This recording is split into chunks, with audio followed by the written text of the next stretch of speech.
Alger décide de rompre ses relations diplomatiques avec Rabat. De votre point de vue, pourquoi l'Algérie a décidé cette mesure radicale que rien, a priori, ne justifiait?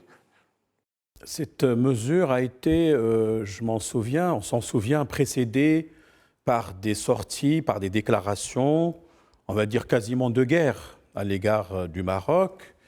Déjà, l'État algérien avait invité à ce qu'il y ait une révision des relations avec le Maroc à la suite de l'accumulation d'un certain nombre de faits qui, pour Alger, étaient annonciateurs d'une sorte d'augmentation de la tension dans la région. Alors, on peut déjà noter, à partir de novembre 2020, avec l'intervention réussie des forces armées royales pour libérer le passage de Guelgarat 1, 2, reconnaissance américaine, et en même temps la reprise des mécanismes de coopération avec Israël, et par la suite, évidemment, cet échange en juin entre le représentant du Maroc auprès des Nations Unies permanent et le représentant algérien, c'était une réunion sur le non-alignement dans laquelle le Maroc avait répliqué à une provocation algérienne en disant que le peuple kabyle a aussi le droit à l'autodétermination. Et c'est à partir de là, je crois qu'on était dans une sorte d'engrenage Ça les a énervés. qui a poussé. Voilà, ça ce sont les facteurs, si vous voulez,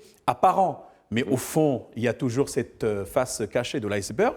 Je crois que depuis l'arrivée de M. Tebboune au pouvoir, on cherchait, et surtout avec Chenqreiha et la mort de Gaïd Salah, Alger cherchait à augmenter la tension avec le Maroc parce qu'on sentait depuis 2017, pratiquement depuis le retour du Maroc au sein de l'Union africaine, que le Maroc gagnait en terrain par rapport au soutien diplomatique apporté par beaucoup de pays, que ce soit en Afrique subsaharienne ou ailleurs. Et donc, il fallait quelque part couper et sabrer même le processus politique. À mon sens, c'est cela ce que trahit cette position.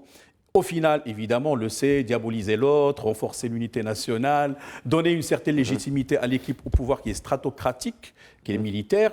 Et donc voilà, on peut dire qu'il y a beaucoup de facteurs qui ont poussé Alger à prendre cette position qui est, à mon sens, plutôt une fuite en avant.